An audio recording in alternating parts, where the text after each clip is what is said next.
소현세자와 함께 청나라의 인질로 보내져서 갖은 고생을 한 또 하나의 왕자, 복림대군이 바로 효종입니다.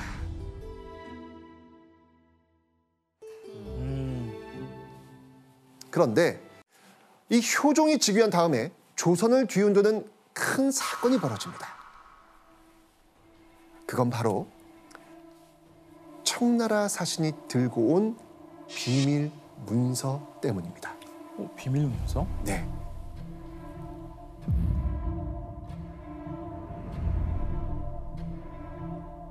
병자호란이 끝나고 13년이 지나고 효종이 즉위한 지 1년도 되지 않았을 시점이었습니다.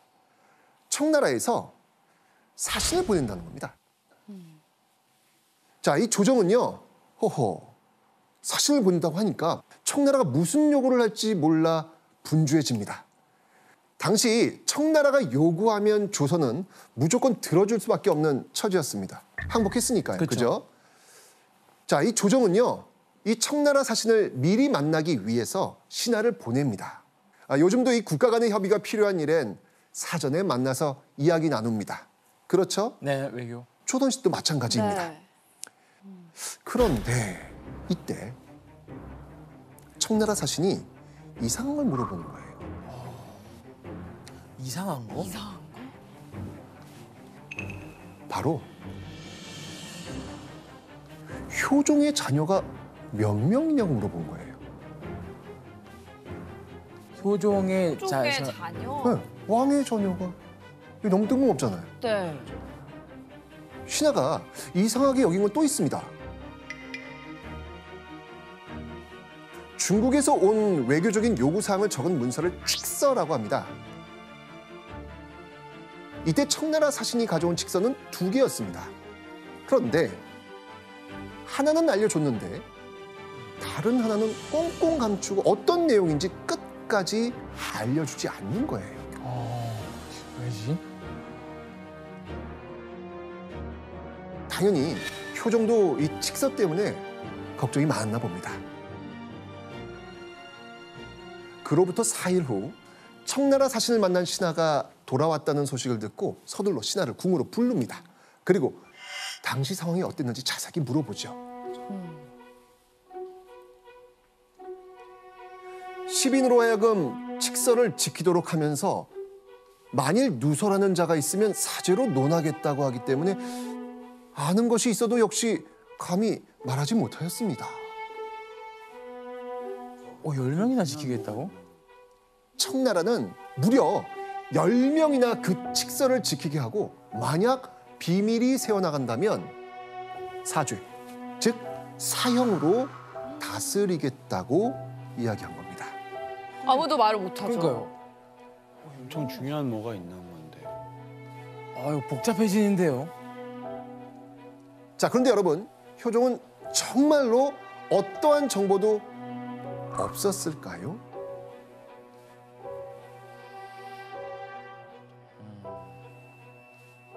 사실 다른 신하가 몰래 캐온 고급 정보가 있었습니다. 오. 다행히도. 다행히도. 네.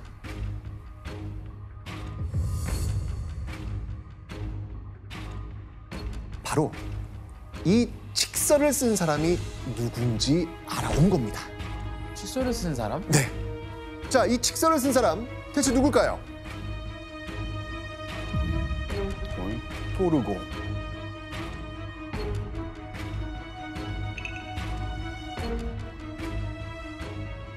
문제의 비밀 칙서를 쓴 사람은요, 청나라의 황제가 아닌 당시 청나라 최고 실세였던 도르곤이었습니다. 도르곤은요, 청나라의 섭정왕으로 불리고 있었습니다. 섭정왕은요, 임금을 대신해서 나라를 다스리는 사람을 이야기합니다. 당시 청나라의 황제 순치제의 나이 겨우 6살. 느낌이 오시죠? 순치제의 삼촌입니다, 이 도르곤이. 순치제의 삼촌 도르곤이 어린 조카 순치제를 대신해서 나라를 다스리고 황제와 다름없는 권세를 누리고 있었던 것입니다. 아, 진짜 진정한 실세인 거네요. 진정한 실세. 그렇죠. 그런 섭정왕이 왜 칙서를 보냈을까?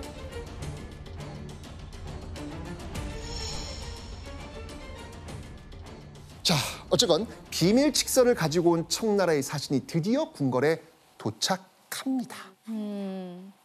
효종과 모든 신하의 이목은 바로 그 칙서에 쏠려 있었죠. 그리고 자, 드디어 칙서의 내용이 공개됩니다. 오케이.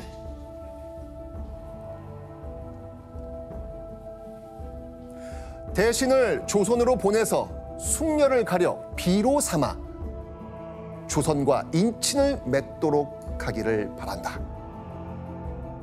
바로 아내가 될 여인을 뽑아서 결혼하겠다. 왜?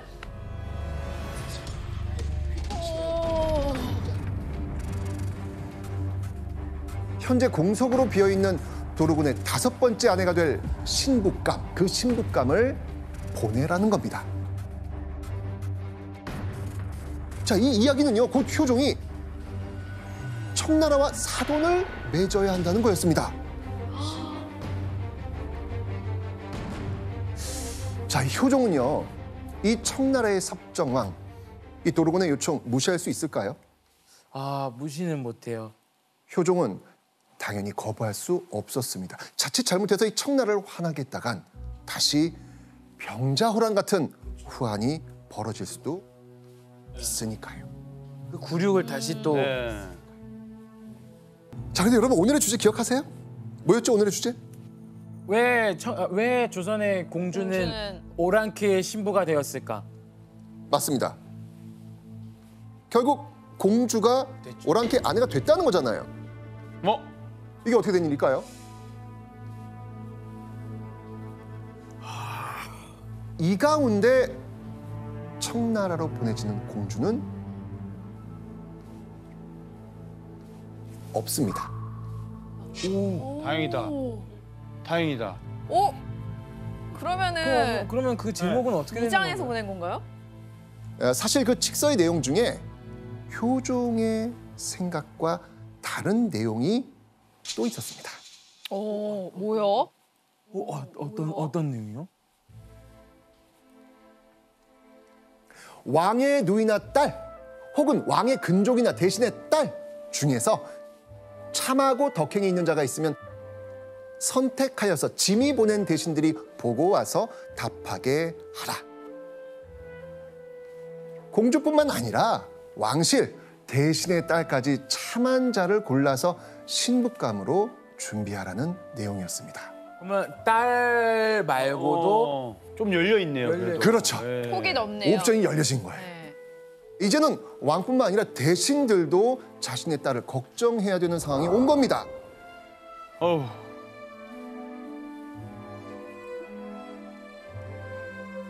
자, 어쨌건 이 신부감의 후보 대상은 왕실의 종친 대신의 딸까지 늘었습니다. 많이 들었죠. 그렇죠. 자, 그렇다면 도르곤의 신부감 후보 몇 명 모였을까요? 처음에 모이라고 했을 때 자발적으로 간 사람은 없다. 아 근데 왕의 명령인데 아, 그래요? 네. 보낼 수밖에 없죠 후보 자리에. 그래요? 어땠을까요? 총 300여 명 중에 자신의 딸을 내놓은 사람은 한 명도 없었습니다. 맞네. 없었다고요? 네, 한 명도 없었습니다. 아니 진짜 아무리 왕의 명령해도 어떻게 보내요? 아마 동현 씨 마음이었을 것 아유, 같아요. 절대 못 보내지. 예, 너희 놈 너 죽어라 하면 죽으면 죽겠습니다 하지 보낼 수도 없는 것 같아요. 종친과 대신들 역시 효종처럼 청나라 오랑캐와의 혼인을 치욕이라고 생각하고 누구도 딸을 내놓지 않았던 겁니다.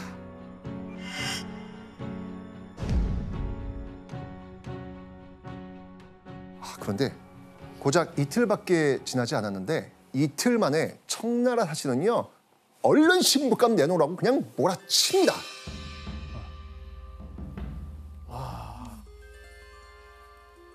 조정에선 아직 마땅한 처녀 없습니다. 라고 이러면서 쩔쩔매고 있는 상황이 벌어지는 거예요.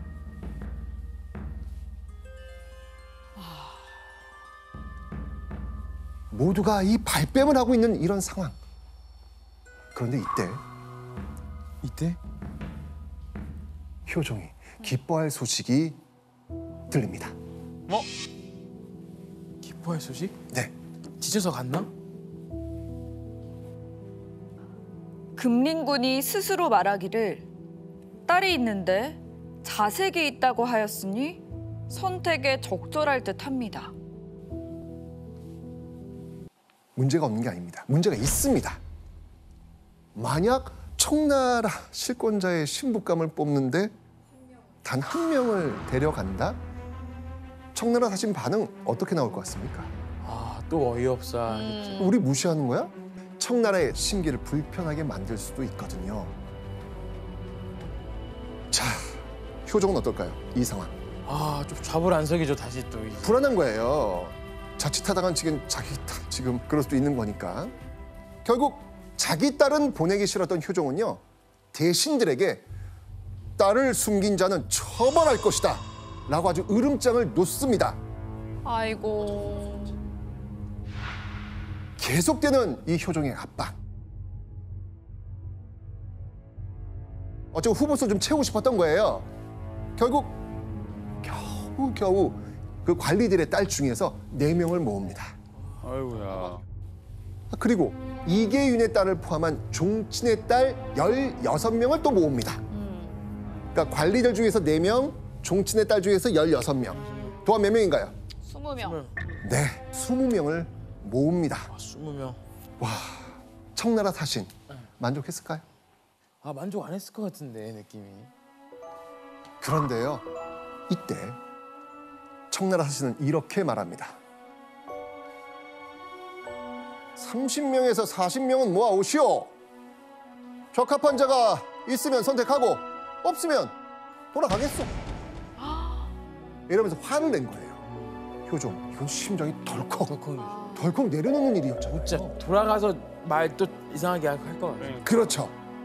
그래서 신하들은요, 우선 이 모아온 신부감을 먼저 본 후에 추후 더 모이게 되면 또 보면 안 되겠습니까? 저희가 계속 모아올 테니 그때 또 보시죠 라고 통사정을 합니다. 그러자 청나라 사신 이렇게 이야기합니다. 오늘은 늦었고 내일 반드시 60명 구해오시오. 60명 내일까지? 60명? 네. 40명이 순식간에 60명으로 불어난 겁니다. 아이고. 아니 뭐 어떻게 하룻밤 사이에 60명 구해옵니까? 신하들은 이 청나라 사신 이거 바짓가랑이를 불도는 심정으로 호소합니다. 저희 나라의 사정을 양해하시고 각별히 선처해 주십시오.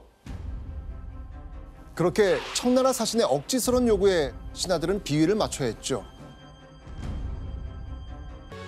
한 사람도 볼만한 자가 없었소. 한결같이 못생긴 사람을 선발하여 시험하려는 것이오. 한 사람도? 힘들게 모은 여인들이 다 마음에 안 든다는 겁니다. 자, 그런데 더 큰 일은 청나라 사신이 이번엔 진짜 청나라로 돌아가 버립니다. 그냥 돌아가라 그래요. 이렇게 되면 이게 어떻게 될까요? 위험해지죠. 그렇죠. 결국 조선에서는요, 이 일을 계기로 큰 문제가 생기진 않을지 정말 조마조마하면서 걱정하고 있습니다. 그런데 그날 오후 또 한 번 조정이 떠들썩해집니다. 갑자기 내일 또 다른 청나라 사신이 온다는 겁니다. 그러니까 가고 또 새로운 사람이 또 온다는 거죠? 그렇죠. 이게 대체 무슨 일일까요?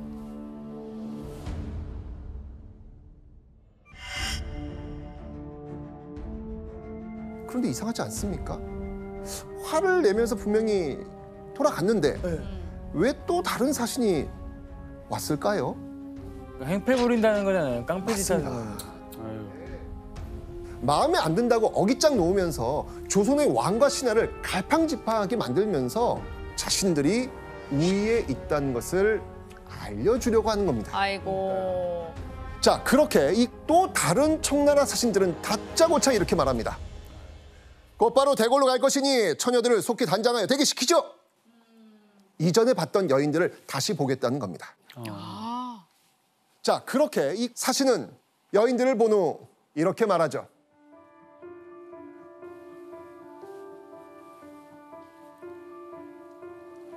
(16세) 여성은 굉장을 꾸리시오. 골랐네. 네, 겨우 도르곤의 신부가 될 여성이 뽑힌 겁니다. 효종은 이때 뽑힌 여성, 이 여성을 조선의 공주라고 소개합니다. 공주?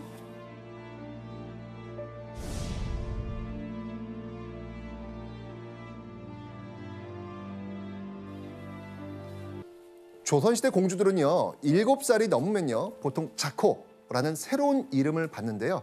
효종은 이해숙에게도 당연히 자코를 내립니다. 어떤 자코를 내렸을지 화면 한번 보시죠. 의순공주. 의순 공주. 의순 무슨 뜻일까요? 대의를 위해서 네. 이렇게 뭐 아, 순순히. 대의에 순종한 공주? 맞습니다. 오, 맞아. 오를 의해 순응할 순, 즉 나라를 위하는 의로운 일에 순순히 따랐다라는 의미입니다. 자, 그렇다면 본인이 의순공주였다면 어땠을 것 같아요? 의순이라는 그 자코를 받은 것도 되게 마음이 아팠을 것 같아요. 그러니까 내가 이거를 꼭 가야 되나라고 생각을 했을 것이고 맞아요. 가야 된다는 것 자체가 이게 꼭 해야 되는 일인 건가라는 생각을 했을 것 같아요. 그러니까 이게 과연 순응했을까? 뭐 그런 거는 절대 아니라고 생각합니다.